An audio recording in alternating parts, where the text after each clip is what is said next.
नमस्कार भाई दोस्तों, एक बात पहले क्लियर कर देते हैं। जितने भी अंधभगत हैं या चिंटू मिंटू हैं या छोटे मोटे पप्पी हैं या गोदी मीडिया है, टाइम से कोना पकड़ जाना, क्योंकि आज का वीडियो तुम लोगों से सहन नहीं होगा, बर्दाश्त नहीं होगा। बर्दाश्त नहीं होगा तुम लोगों से। तुम लोग जो खेल खेल रहे हो ना, जो तुमने अमृतपाल सिंह के साथ खेल लिया, जो तुमने संतों के बारे में खेल लिया, जो तुम अभी कुलविंदर कौर के साथ खेल रहे हो, तुम्हारे उस हर एक खेल के ना जड़े खोद के तुम्हारे हाथ में दे देंगे। जितनी जड़े है ना तुम्हारी, गहराई तक की जड़े खोद देंगे। क्या बोलते हो, एक देश एक कानून, सब कानून सबके लिए बराबर है। कहां से बराबर है वे?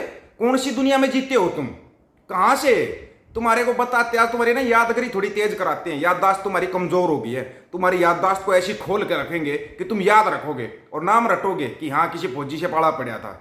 फौजी भी है, सारे नियम कानून भी जानते हैं, अच्छी तरीके से जानते हैं, क्योंकि तुमने वीडियो बनाने के ऊपर मेरे ऊपर आरोप लगा था ना देशद्रोह का, है वीडियो बनाने के ऊपर ही। आज तुम्हारे को खोद कर रखते हैं, तुम्हारे को बताते हो। हाँ, जो पतल चाट है ना, उनको बताते हैं पत्रकारिता होती कैसे है। वो पत्रकारिता का सबक आज ले लेना, तुम्हारे को देते हैं आज में। पहली बात तो तुम्हारे को तकलीफ हो रही है क्योंकि अमृतपाल और उसके साथी बाहर आ रहे हैं, साथी बाहर आ रहे हैं। उसके बाद उपचुनाव है 5 सीटों के ऊपर पंजाब के अंदर। पांचों के ऊपर दलजीत कलसी है या कुलविंदर कौर बहन है, या अगर कुलविंदर कौर बहन का केस चलता है, इसके ऊपर आरोप भी तय होते हैं ना, तो जो उनमें से 8 बार आएंगे ना, 8 में से उन 5 का पर्चा दर्ज भरवा दो ताकि वो 5 जीते। पंथक अगर आपको बनाना है, एक पलक्का सा दाना खड़ा कर दो, एक कुकी गिल भाई को खड़ा कर दो। आपको अगर अपनी पंथक सरकार चाहिए तो, नहीं तो पंजाब के साथ बहुत गहरा खेल खेलना शुरू कर दिया इन लोगों ने। शुरू छोटी मोटी घटना मत समझना इसको, अगर सोच रहे हो कि कोई छोटी मोटी घटना है ये। अब बताते हैं तुम्हारे को, तुम्हारा दोगलापन तुम्हारे सामने रखते हैं। आपको थोड़ी याददाश्त थोड़ी तेज कराते हैं। चेतन सिंह याद है?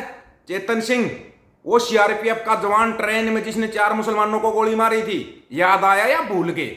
याद आया होगा, चेता हम करा देंगे। तुम्हारी याददाश्त ना तेज करवाते हैं थोड़ी सी। उसने 4 मुस्लिमों को गोली मारी थी और उसने क्या बोला था? भारत माता की जय, वंदे मातरम। वह सभी मुसलमानों को, उसको क्या बोल के छोड़ दिया गया कि ये तो मानसिक रूप से बीमार है, मानसिक रूप से बीमार है। 4 लोगों को उसने मार दिया, जिसमें गोली मार दी वो मानसिक रूप से बीमार हो गया। वहीं पर कुलविंदर कौर ने अगर उसको, जबकि पूरी अगर जांच हो ना, गहराई से जांच हो, उसने एफआईआर दर्ज नहीं कराई है। एफआईआर दर्ज भी सीआईएसएफ ने की है। ये भी याद रखना इस चीज को। तुम्हारे साथ खेल बताते कौन सा खेला जा रहा है। कुलविंदर कौर को क्या बोला जा रहा है कि इसका ब्रेन वॉश हो रखा है। ब्रेन वॉश कुलविंदर कौर का है या चेतन सिंह का था? पहले सवाल का जवाब थोड़ा ना ध्यान से देना। सवाल का जवाब, चेतन सिंह ने 4 लोगों को मार दिया ऑन द स्पॉट। इसने सिर्फ खाली अगर एक थप्पड़ मारा, इसने तो एक ही थप्पड़ मारा, उसको तो 5-7 लगने चाहिए थे जो उसके बयानबाजी थी। और उसको फिर बता रही वो अपनी एडवांस बुकिंग करवा रही है पंजाब को उग्रवादी बोल के कि ये पंजाब के अंदर तो उग्रवाद फैल गया है, इसको रोकने के लिए ना बीजेपी को आगे आना चाहिए। तुम खाता तो खुलवा के दिखा दो, तुम्हारा खाता खुलवा के दिखा दो, क्योंकि पंथ जाग चुका है, पंजाब का पंथ जग चुका है। अब ये बताओ तुम, एक देश एक कानून कौन सा है? वो ट्रेन में 4 को मारने वाला तो वो मानसिक रूप से बीमार होगा जी, उसकी तो मानसिक स्थिति ठीक नहीं थी। क्या बोला गया था भाई? वो तो मानसिक रूप से बीमार था, इसलिए अस्थिर हो गया था थोड़ा सा, इसलिए उसने ऐसा कर दिया। और इसके लिए क्या बोल रहे हो कि इसका तो ब्रेन वॉश किया गया है। वाह, शाबाश, तालियां तो बनती है ना इनके दोगलेपन के ऊपर, ये दोगलेपन के ऊपर। अब आते हैं तुम्हारे सीआईएसएफ की भी जड़ें थोड़ी खोद देते हैं सीआईएसएफ अधिकारियों की, क्योंकि बहुत जरूरी हो गया है, बहुत जरूरी हो गया। सीआईएसएफ कौन सा खेल खेल रही है तुम्हारे साथ? सीआईएसएफ, आ जाओ श्रीमान जी, आप सबके तो नाम ही बताने पड़ेंगे। सीआईएसएफ के शीर्ष अधिकारी विनय काजला का कहना है कि कुलविंदर कौर माफी मांग रही है। हो ही नहीं सकता, जिसकी तुलना माई भागो से कर दी गई ना, माई भागो की वारिश है, वो माफी नहीं मांग रही। क्यों? बताऊंगा तुम्हारे को इस चीज का भी, ये खेल कौन सा हो रहा है। ठीक है, ये बोल रहे कि वो माफी मांग रही है। और सीआईएसएफ के जो शीर्ष अधिकारी है विनय काजला, उसने कंगना रनौत से माफी मांगी है। उसने कंगना रनौत से माफी मांगी, उसका रिकॉर्ड है। दिखाओ आप कहीं पे वीडियो दिखाना कि कुलविंदर कौर ने माफी मांगी है। तुम ये खेल कौन सा खेल रहे हो? बोले उसका ब्रेन वॉश किया गया है। ब्रेन वॉश, तुम्हारा ब्रेन वॉश। आपको एक छोटी सी घटना और बताते हैं ताकि आपको ना ध्यान में आ जाए, चेता आ जाए। फर्जी एनकाउंटर केस में 31 साल बाद पंजाब के पूर्व डीएसपी और को उम्र कैद, पूर्व डीआईजी को 7 साल की सजा। कितने साल बाद? 31 साल बाद इंसाफ मिला है। इसको आप इंसाफ कहोगे?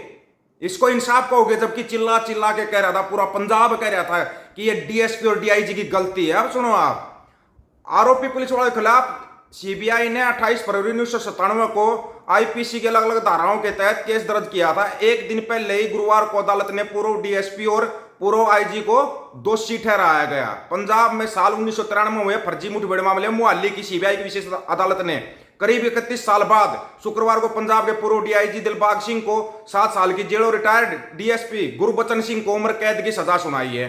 यह मामला तरन जंडाल रोड निवासी फल विक्रेता गुलशन कुमार की हत्या से जुड़ा था। कितने साल बाद? 31 साल बाद। और कुलविंदर कौर को क्या किया? साथ के साथ इसको जी बस डिसमिस करो, साथ के साथ फैसला सुना दिया सीआईएसएफ ने। इसमें 31 साल लग गए इंसाफ लेने के लिए, 31 साल लग गए पंजाब को। 40 साल हो गए बंदी सिंह जेलों के अंदर बैठे हुए हैं। कोई भी सरकार बनाता जी हम बंदी सिंहों को रिहा करवाएंगे, उसके बाद बंदी सिंहों को भूल जाते हो बंदी सिंहों को। अब तुम्हारे को लगा कि पंजाब के अंदर अमृतपाल सिंह भी आ रहा है, उधर से एक और चुना गया, अब आगे और निर्दलियों को चुन दिया। सफाया करो इन सभी पार्टियों का। दूसरी तरफ बादल क्या बोल रहा है? बादल बोल रहा है कि हमारे से बड़ा पंथ की तेजी कोई नहीं। शाबाश। बुरगाड़ी कांड शायद भूल गए बुरगाड़ी कांड, याद रखना, भूलना मत। उसके बाद यहां से जो हरियाणा से बोल रहे थे, गुरुओं के बारे में बोल रहे थे, साहिबजादों के बारे में बोल रहे थे, वो अब पंजाब को गुरवादी बोल रहे हैं। पंजाब को एक एक का चेहरा आप लोगों के सामने आता जा रहा है, चाहे वो साध्वी देवा है या कोई भी है, फिर भी आप लोगों की समझ में नहीं आ रहा। फिर आप चल दोगे। आप क्या करते हो? कोई थोड़ा सा कुछ बोल रहा है उसी की तरफ चल देते हो, उसके वीडियो धड़ाधड़ वायरल करते हो। देखो पंजाब के लिए क्या बोल रहा है। उधर से वो चिंटू मिंटू सेना, जो बांदर सेना है पंजाब के अंदर, बांदर सेना बोलते हैं उसको। बांदर सेना को तकलीफ हो रही है। बांदर सेना को तकलीफ कुलविंदर कौर से नहीं हो रही, बांदर सेना को तकलीफ हो रही पंजाब की एकता से। बांदर सेना को तकलीफ हो रही है अमृतपाल बाहर आ रहा है। और ये बांदर सेना वाले ना अपना टाइम से ना जहां से आए हो ना वहां पे घुसना शुरू कर दो तुम, क्योंकि तुम्हारे लिए अब कोई जगह नहीं बची पंजाब के अंदर। और वो जो भगवंत मान है, भगवंत मान अभी भी समय है अभी भी। उपचुनाव 2027 के चुनाव से पहले समय है कि पंजाब के लोगों के लिए कुछ कर सको। भगवंत मान ने कोई बयान दिया क्या कुलविंदर कौर के लिए? कोई बयान दिया क्या? ये जितने छुपे हुए कॉकरोच थे ना, कॉकरोच होते हैं ये गंदगी में रहना पसंद करते हैं। ये गंदगी के अंदर छुपे रहते हैं चुपचाप। जैसे कोई बात होती है बाहर निकल आते हैं। चेतन सिंह को याद करना, एक बार गोदी मीडिया कहीं पे दिखाया था। जितना तुम कुलविंदर कौर के ऊपर फोकस कर रहे हो, अगर चेतन सिंह के ऊपर करता ना तो पता नहीं कितने चेतन सिंह निकलते। ब्रेन वॉश चेतन सिंह जैसे लोगों का है, ना कि कुलविंदर कौर का ब्रेन वॉश है। वो एक किसान की बेटी है, उसका दर्द था क्योंकि उसकी माँ बैठी थी धरने के ऊपर, उसकी माँ धरने के ऊपर बैठी हुई थी। फिर लोग है ना बड़े समझदारी दिखाते हैं, चिंटू मिंटू। ये देखो जी वर्दी में रहते हुए ना हिंसा करना गलत है, बिल्कुल हिंसा करना गलत है, लेकिन इस बड़बोली का मुंह तो बंद करो। ये बड़बोली अपनी एडवांस बुकिंग पहले करवा लेती है। इस बड़बोली का कोई मुंह बंद नहीं करना चाहता ना, इसको तो बोलने दो। इसको तो 2014 में आजादी मिली है ना, तेरे को 2014 में आजादी मिली थी, 2024 में भी आजादी मिल जाएगी। अगर तेरा यही बड़बोला अपना रहा ना तो 2024 में भी तो आजादी ले लेगी। अभी तो तेरे को एक मोर मार के दिखाई है कि ये ऐसे भी बधाई दी जाती है, ये बधाई बहुत ज्यादा ले लेगी, कहीं ये सोचना। फिर बोलते हैं चुनी हुई सांसद, इसके खिलाफ बोलना गलत बात होती है। चुना हुआ सांसद है अमृतपाल सिंह खालसा करके बोल रहे हो क्या? गोदी मीडिया बोलो अमृतपाल सिंह खालसा चुने, जनता के द्वारा चुने गए सांसद हैं, बोलो अमृतपाल सिंह खालसा 24 जुलाई को बाहर आएंगे, बोलो। वो चुना हुआ सांसद नहीं है क्या? वो जनता ने नहीं चुना है क्या? एक देश एक कानून, चिलगोजो छोटे छोटे पपियो, तुम ऐसे ही रहोगे और तुम्हारे है ना बोलती में ढक्कन हम ऐसे ही लगाते रहेंगे। हम सिखाएंगे तुम्हारे को पत्रकारिता, पतल चाटपना तुम्हारा नहीं छुड़वाया ना। गोदी मीडिया जिस दिन सच बोलना शुरू कर देगी उस दिन हम भी इनको कुछ भी करना बंद कर देंगे। हाँ भाई अब सच बोलने लगी। भान मंडिया और उसके दलाल कभी जिंदगी में सच बोल ही नहीं सकते, कभी सच नहीं बोल सकते। हम सच बुलवा के छोड़ देंगे। तुम अभी तो यूट्यूबरों को रो रहे हो, तुम्हारे से सच बुलवा के छोड़ देंगे। एक एक चीज का तुम्हारे को साथ के साथ प्रूफ दिया जाएगा। प्रूफ ये देखो बेटा, ये तुम्हारे कारनामे है और ये है सच्चाई। तुम्हारे को सच्चाई का आईना दिखाते रहेंगे। आप लोगों की क्या राय है? अपनी राय रखना, आपकी राय का इंतजार रहेगा। दोस्तों सभी साथियों को राम राम, नमस्कार, आदाब, सत श्री अकाल। वीडियो को ज्यादा से ज्यादा शेयर, चैनल को सब्सक्राइब और बेल आइकन को जरूर दबाना दोस्तों। ऑफिशियल दीपक फौजी यूट्यूब चैनल, बात हक और सच की करेंगे। हक सच की बात हम करेंगे। वीडियो को शेयर करने की जिम्मेवारी आप लोगों की है। गज के आखो, वाहिगुरु जी का खालसा, वाहिगुरु जी की फतेह।